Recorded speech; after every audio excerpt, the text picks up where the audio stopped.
पंतप्रधान नरेंद्र मोदी हे जानेवारीच्या दुसऱ्या आठवड्यामध्ये बेळगावच्या दौऱ्यावरती येत आहेत।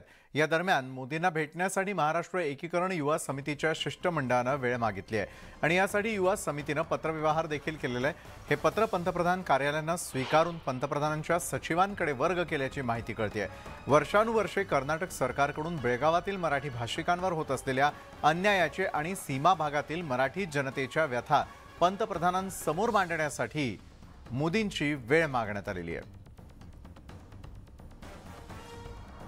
ज्ञानेश्वर साळोख हे आमचे प्रतिनिधी या संदर्भात अधिक माहिती देतात। ज्ञानेश्वर, पुढच्या महिन्यात मोदींचा बेळगाव दौरा आहे आणि या दौऱ्यादरम्यान आपल्याला बोलण्यासाठी वेळ मिळावी अशा प्रकारची मागणी करण्यात आलेली आहे युवा समितीकडून।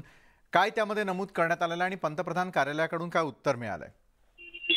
नव्या वर्षामध्ये पंतप्रधान नरेंद्र मोदी हे बेळगाव दौऱ्यावरती येणार आहेत आणि या दौऱ्याच्या अनुषंगाने महाराष्ट्र एकीकरण समितीने या ठिकाणी जो होणारा अत्याचार आहे, कर्नाटक सरकारच्याकडून होणारी दडपशाही या संदर्भात त्यांना निवेदन देण्यासाठी आहे ती वेळ मागितलेली आहे आणि पंतप्रधान सचिवालयाने सुद्धा त्याला सकारात्मक उत्तर दिल्याचं आता आपल्याला सूत्रांच्याकडून माहिती समजते। एकूणच या ठिकाणची जी इत्थंभूत माहिती आहे किंवा जो अत्याचार घडणार आहे याची सगळी माहिती आहे ते पंतप्रधान नरेंद्र मोदी यांना महाराष्ट्र एकीकरण समिती देणार आहे आणि त्यासाठीच आहे ते निवेदन देण्यासाठी वेळ आहे ती मागितलेली आहे। एकूणच आपल्याला माहिती आहे की गृहमंत्री अमित शहा यांनी सुद्धा बैठक घेऊन दोन्ही राज्यांच्या मुख्यमंत्र्यांची बैठक घेतली होती आणि या ठिकाणी शांतता प्रस्थापित करण्याचे आदेश आहेत ते दिले होते। मात्र एकूणच त्यानंतर सुद्धा या ठिकाणी कर्नाटकचे मुख्यमंत्री बोम्मई यांनी जी वक्तव्य केली आणि त्यानंतर जो वाद उफाळला त्यामुळे अशांततेची परिस्थिती या ठिकाणी आहे आणि कर्नाटकच्या विरोधातला जो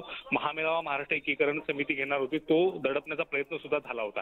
या सगळ्याची माहिती आहे ती पंतप्रधान नरेंद्र मोदी यांच्यासमोर महाराष्ट्र एकीकरण समिती मांडणार आहे आणि त्यासाठीची वेळ आहे ती आता मागितलेली आहे। त्यामुळे मोदींच्या दौऱ्यानंतर नेमकं काय होतंय हे सुद्धा आता पाहणं महत्त्वाचं असणार आहे। नक्कीच धन्यवाद आपण दिलेल्या सविस्तर माहितीसाठी।